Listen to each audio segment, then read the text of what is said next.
Sa manlulupi, di ka masisisi. Sa dagat at bundok, sa simoy at sa langit mong maghaw. May dilagang tula at awit sa kagay minamahal. Ang kisap ng watawat mo'y tagumpay na nagdinig. Ang bituin at tarong na kailan pa may magdinig. Lumay ng araw na walhati pagsinta. Buhay langit sa piling mo.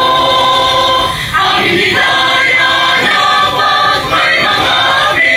Ang mamatay ng dahil sa'yo.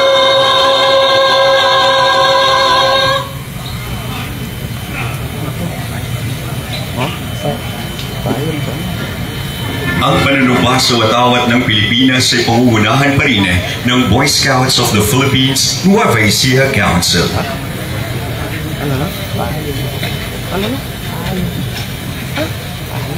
Sabay-sabay nating bigkasin ang panunumpa ng katapatan sa watawat ng Pilipinas. Tatlong kamay na ako ay Pilipino, buong katapatang nanunumpa sa watawat ng Pilipinas at sa bansang kanyang isinasagisa na may dangal, katarungan at kalayaan na siyang ipinakikilos ng sambayan ng makadiyos, makatao, makakalikasan at makabansa. Darap! Ang pagpupugay sa watawat ng Pilipinas ay pangungunahan naman ni Ginoong Jethro Bautista mula sa San Jose District Hospital.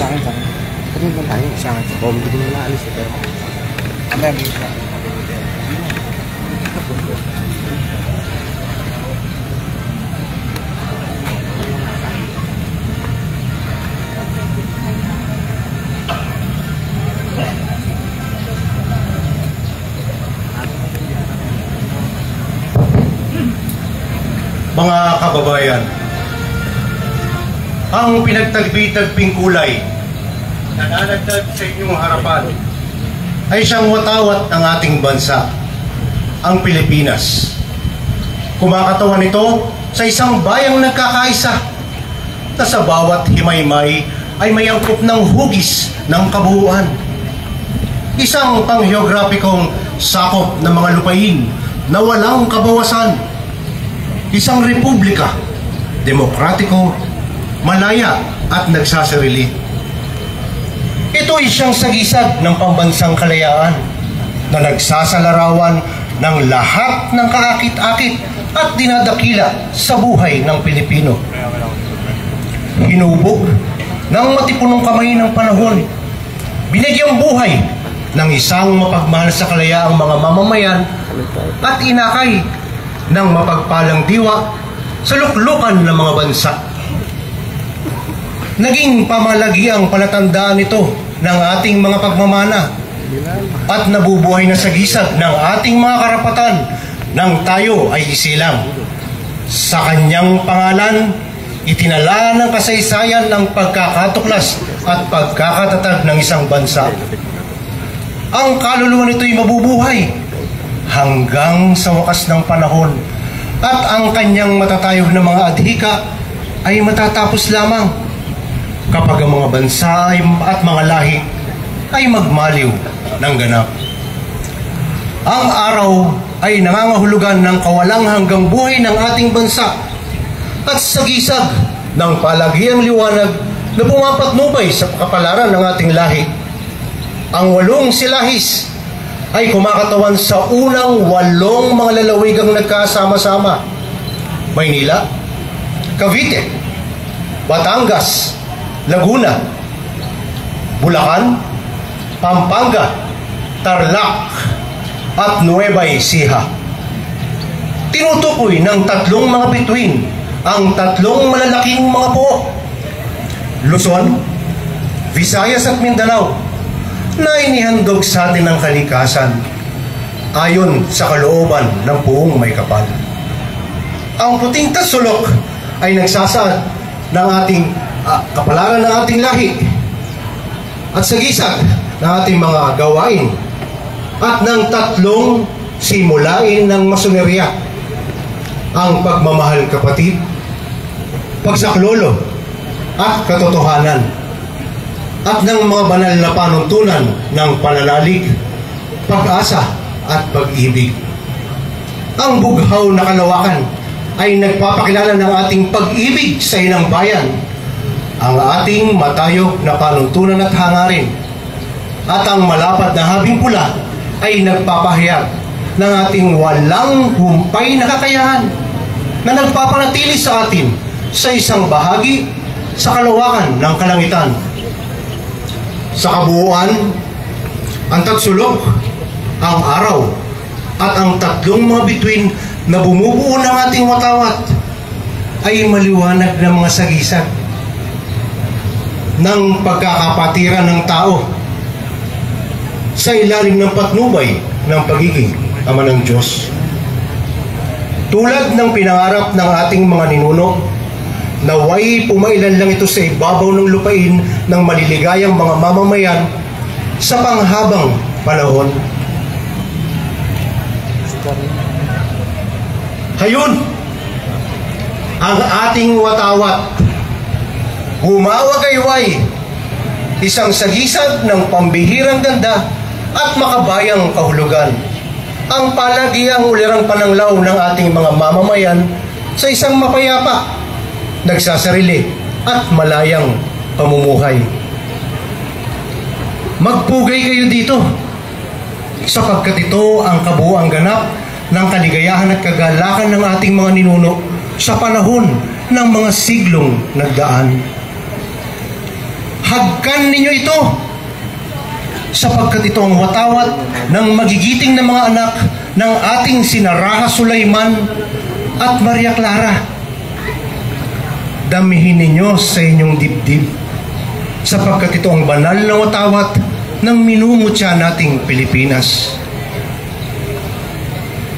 Ingatan ninyo sa inyong mga puso, sapagkat ito ang palatandaan ng ating mga kapatid na nagbuwis ng buhay sa kapakanan ng ating bayan. Mahalin ninyo ito, sapagkat ito ang walang kasing halagang alaala ng ating bayan na mananatili magpakailanman sa lahat ng magiging katayuan natin sa buhay. Igalang nyo ito ng lubusan, sapagkat ito ang nabubuhay na katauhan ng diwa ng lupang ating sinilangan. Pintuhuin ninyo ito, sapagkat ito ang banal na tibabal na siyang ipinantakip sa duguan at luray-luray na katawan ng ating mga kawal na nangamatay. Magpala at iyalay ito sa may kapal, sapagkat ito ang nabubuhay na diwa ng ating mga bayaning namamayapa na. At magtiwala sa makapangyarihang Diyos at sa makataong katarungan upang ito ay mapamalaging sa inyo, sa inyong mga anak, at iaanak pa ng inyong mga anak. Luwalhatiin at lalong higit na pagpalain ng ang mga namatay sa kapakanan nito. Sana ay hindi nangamatay nang walang kabuluhan.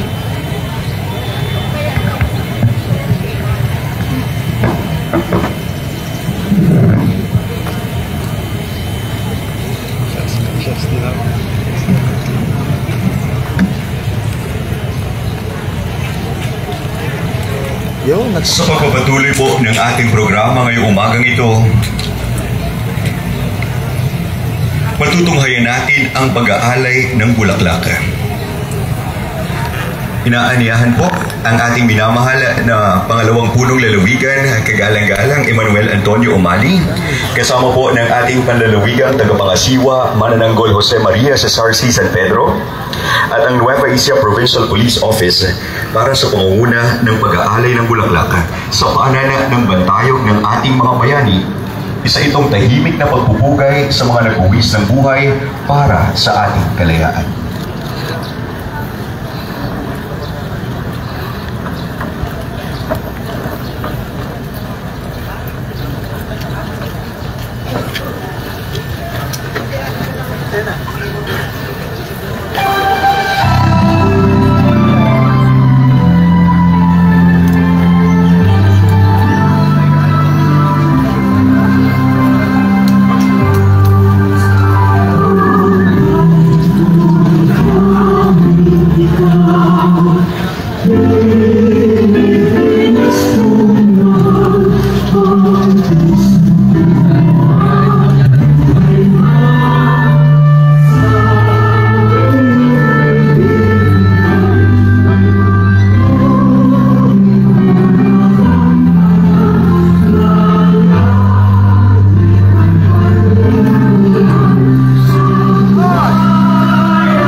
nasaksihan ang pag-aalay ng bulaklak. Sa diwang ito, inaanyahan po ang lahat na mangyaring maupo na po sa kanilang mga upuan. Ngayong umaga, tayo po ay maswerte at malugod na makapiling ang ating mga pinuno dito po sa ating lalawigan ng Nueva Ecija. Pero bago tayo dumako sa mensahe ng pagmamahal ng ating pangalawang punong lalawigan, ating munang saksihan at pakinggan ang pambungad na pananalita ng ating panlalawigang tagapangasiwa, manananggol, Jose Maria Cesar C. San Pedro.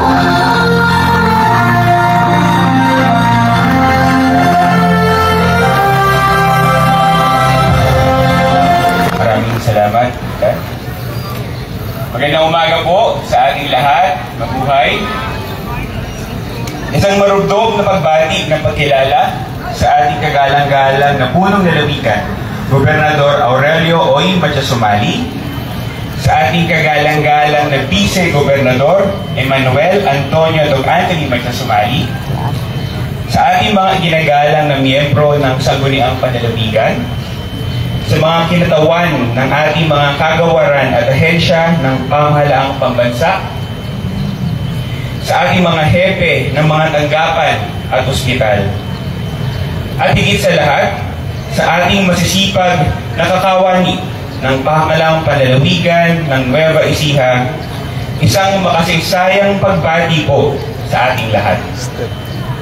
Ngayong ika-127 anibersaryo ng ating kasarinlan, muli nating ginugunita at pinapahalagahan ang kabayanihan ng ating mga ninuno, mga Pilipinong hindi nag-atubiling ialay ang kanilang buhay para sa kalayaang tinatamasa natin ngayon. Hindi madali ang kalayaang ito, bunga ito ng tapang, pagkakaisa, at pagmamahal sa bayan. At sa makabagong panahon, tayo rin ay may tungkuling ipagpatuloy ang diwa ng kanilang pakikibaka, hindi na sa larangan ng digmaan, kundi sa taus-pusong paglilingkod, katapatan, at malasakit sa bayan. Sa ating mga mahal na kakawani ng pamahalaang panlalawigan ng Nueva Ecija, tayo po ang buhay na muka ng tunay na serbisyo publiko. Sa bawat araw na tayo'y pumapasok, nagsusumikap, at naglilingkod ng may buong puso, tayo po ay mga bayani rin. Tayo ang katuwang sa pagpapatatag ng isang lalawigang may malasakit sa mamamayan at may tunay na diwa ng bayanihan. Sa gitna ng mga hamon sa serbisyo, naway magsilbing inspirasyon ang araw na ito upang patuloy tayo maglingkod ng may dangal, integridad at malasakit. Tandaan natin, ang tunay na diwa ng kalayaan ay hindi lamang ang pagiging malaya, kundi ang pagiging may pananagutan sa kapwa at sa bayan. At ang paglilingkod na tapat at totoo ay isa sa pinakamataas na anyo ng pagmamahal sa bayan. Tayo po mga Nueva Ecijano ay may mahalagang papel sa patuloy na paghubog ng isang bansang makatarungan, payapa at maunlad. Sa bawat kilos at desisyon natin sa araw-araw, sa paaralan, sa tahanan, sa trabaho at sa pamahalaan, naway lagi nating piliin ang makabayan, makatao at makatarungan. Sa gitna ng lahat ng hamon sa kasalukuyan, huwag nating kalimutan, may lakas ang lahing Pilipino, may tapang ang puso ng bawat Nueva Ecijano. At patuloy nawang mag-alab sa atin ang pinaglaban ni Natinyo, Llanera, Natividad at iba pang bayaning nagmula sa makasaysayang lalawigan na ito. Muli, mabuhay ang mga kawani ng pamahalaang panlalawigan at higit sa lahat, mabuhay ang malayang Pilipinas. Maligayang araw po ng kalayaan sa ating lahat at maraming salamat po.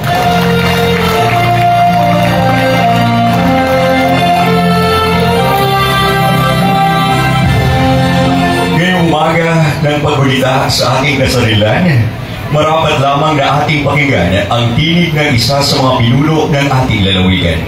Isang lingkod bayan na tapat, may malasakit, masigasig at patuloy na naglilingkod ng may puso para sa bawat Nuevo Ecijano. Bilang pangalawang gobernador ng lalawigan ng Nueva Ecija, siya ay katuwang sa pagsusulong ng makabuluhang pagbabago, kapakanan ng mamamayan at pagkakaisang Nuevo Ecijano. Mga kababayan, sabay-sabay nating salubuin ng masigapong palakpakan ang ating pangalawang punong lalawigan, kagalang-galang Emmanuel Antonio Doc Anthony Umali.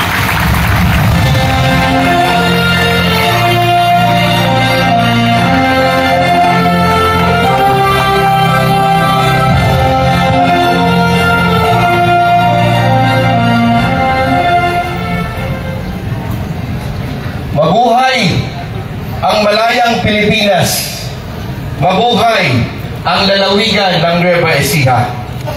Sa ating kagalang-galang na Gobernador Aurelio Matias Umali, mga kinatawan ng pamahalang pambansa, mga opisyal at kawani ng pamahalaan, at ang ating mga kawani ng pamahalang panlalawigan at mga lokal na kinatawan ng hukbong sandatahan, mga kapulisan, mga guro, mga non-government organization, fraternity, mga estudyante, mga mahal kong kababayan, isang makasaysayang araw ng kalayaan po sa ating lahat.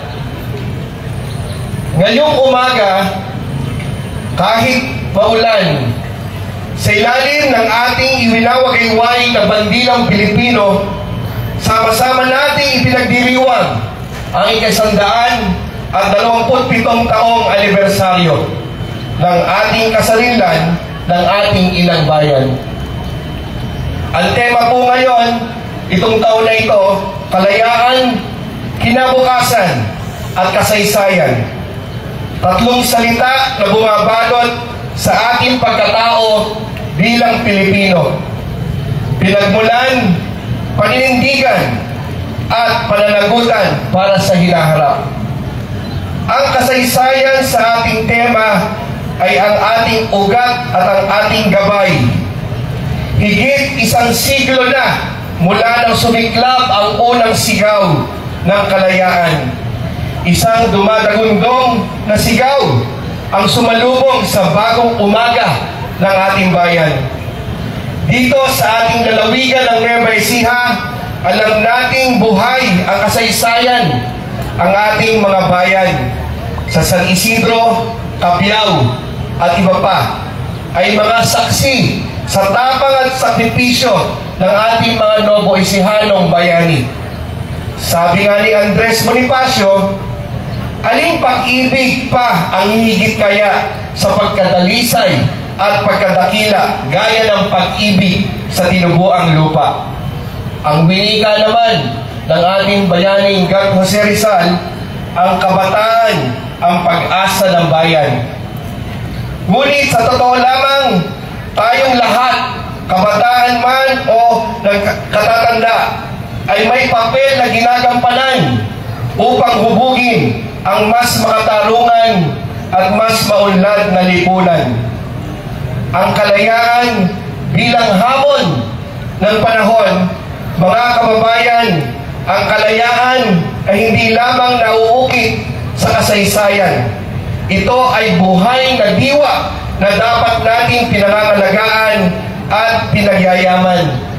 Sa bawat tahanan, sa bawat barangay, sa bawat bayan at lungsod dito sa ating lalawigan. Kalayaan mula sa kahirapan. Kalayaan mula sa walang katarungan. Kalayaan upang makamit ang disenteng pamumuhay at marangal na kinabukasan. Ito ang kalayaan na ating ipinaglalaban at minimithi. Sa lalawigan ng Nueva Ecija, sa pangunguna ng ating mahal na Gobernador Aurelio Matias Umali, at makakasama ang ating po magiging Vice-Gobernador Raymond Umali at ang ina ng lalawigan, Congresswoman Cherry Domingo Umali, ay ating pong pinagsisikapan nating lahat na ang tunay na diwa ng kalayaan ay mararamdaman sa edukasyon para sa ating mga kabataan, serbisyong pangkalusugan sa bawat bayan, at marangal na kabuhayan para sa ating mga magsasaka, manggagawa at negosyante, matatag at tapat na mapagpaalaga sa ating mga pamamahala. Ang kinabukasan na dapat pananagutan ng bawat isa habang inaalala natin ang ating kasaysayan at ipinagdiriwang ang ating kalayaan, tanungin natin ang ating mga sarili. Anong uri ng kinabukasan ang ating iiwan sa susunod na henerasyon ng mga Novo Ecijano? Tayo po, bilang mga leader, bilang mga mamamayan, ay may pananagutang itaguyod ang pagkakaisa sa kabila ng ating pagkakaiba. Paggalang sa karapatan ng bawat isa, pamahalang may malasakit at may dangal, paglingkod na inuuna ang kapakanan ng bawat Novo Ecijano. Mga kababayan, mga kagalang-galang na opisyal, sa pagdiriwang ng ating Araw ng Kalayaan, naway maging inspirasyon at hamon sa atin ang tema ngayong taon, kalayaan, kinabukasan, kasaysayan. Patuloy po tayong maglingkod at magsikap upang marating natin ang dapat na karapat-dapat sa mga sakripisyong inaalay natin ng ating mga bayani. Sa ating mga sama-samang pagkilos, muli nating buhayin natin ang diwa ng unang sigaw sa puso ng bawat Novo Ecijano. Kaya't mabuhay ang kalayaan, mabuhay lalawigan ng Nueva Ecija.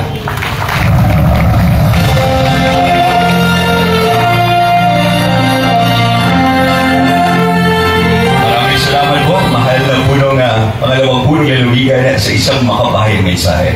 Muli, kalayaan, kinabukasan at kasaysayan.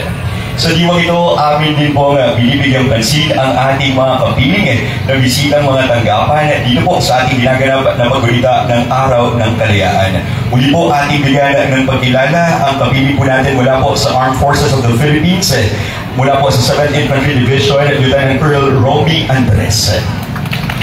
Kasama at kapiling din po natin mula po sa Nueva Ecija Police Provincial Office, Police Colonel Ferdinand Dr. Hermino, Provincial Director.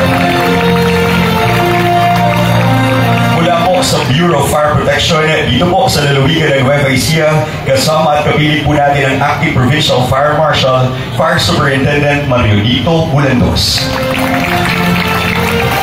Mula po sa Civil Service Commission ang ating po Provincial Director, Director Major Eleanor M. Prado.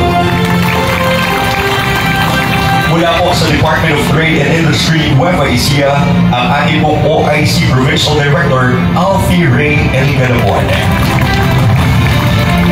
Kapilingan kasama rin po natin dito mula po sa Social Security System, Cabanatuan City Branch, ang acting head, Ms. Elizabeth Galabuan. Mula po sa Department of Interior and Local Government, Province of Nueva Ecija, Mr. Danny Riera. Kasama po natin mula po sa NBI Nueva Ecija, our Provincial Director, Attorney Elizaldo Beltran. Kapilingan kasama po natin mula naman po sa Provincial Environmental and Natural Resources Office, Chief Administrative Officer, Sherika Ruby Claudio. Ang mga kinatawan mula po sa Nueva Ecija National High School sa pamumuno po ni Dr. Aurora E. Aguila, represented by Dr. J.P. Valino. At mula po sa Philippine Information Agency, Ms. Maria Asunta Estefani Reyes. Sa ating pagkilala sa kasaysayan, ating itatanghal ang isang tulansahan. isang malikhaing pagtatanghal na bumabalik sa mga araw ng pakikibaka, pagbubuklod at paninindigan ng ating mga bayani.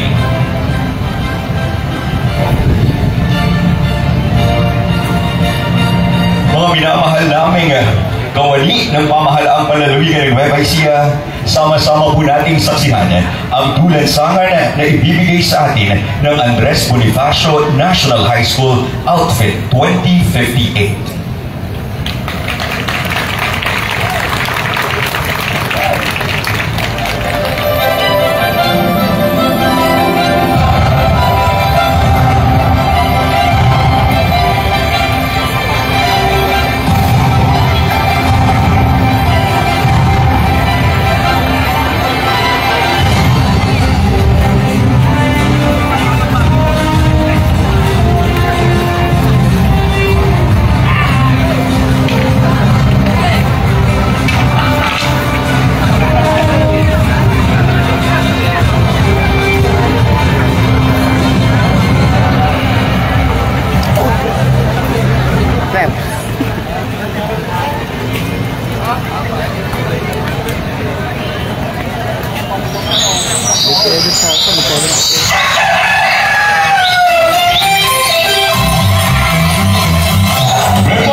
Sa bawat hilig at titig, may dalang alaala, damdamin at dangal.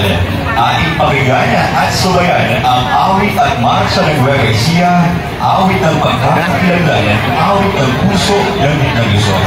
Uli po tayo'y pangungunahan ng ating Provincial Government of Nueva Ecija, Boracay.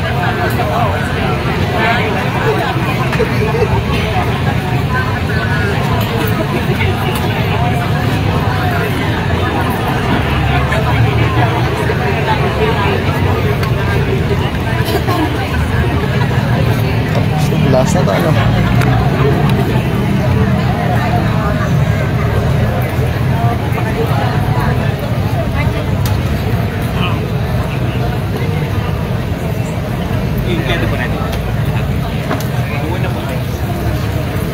Muli po inaanyahan ng bawat isa na tumayo sa kanilang mga upuan.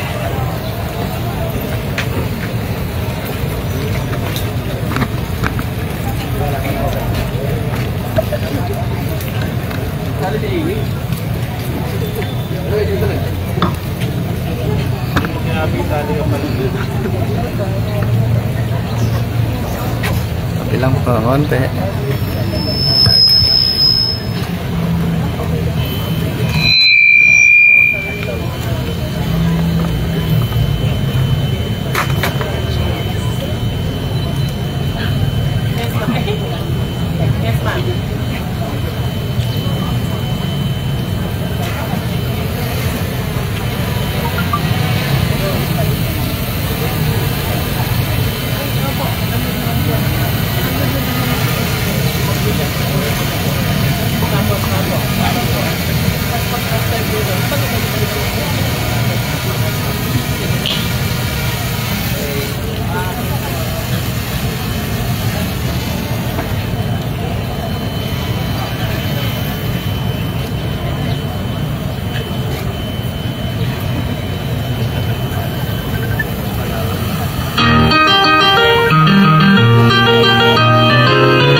ating isigaw at awitin ang ating panibagong pangarap. Sa temang Bagong Pilipinas, tayo'y maninindigan para sa mas matatag, mas maunlad at mas makatarungang bayan. Ano ba? Atato.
makasaysayang pagtitipon, dalhin natin sa ating puso ang diwa ng kalayaan, hindi lamang bilang alaala ng nakaraan, kundi bilang gabay sa ating kinabukasan.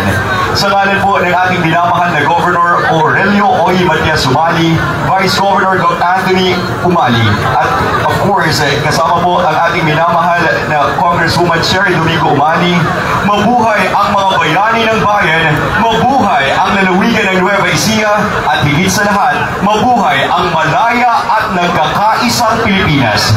Maraming salamat at magandang umaga po sa inyo lahat.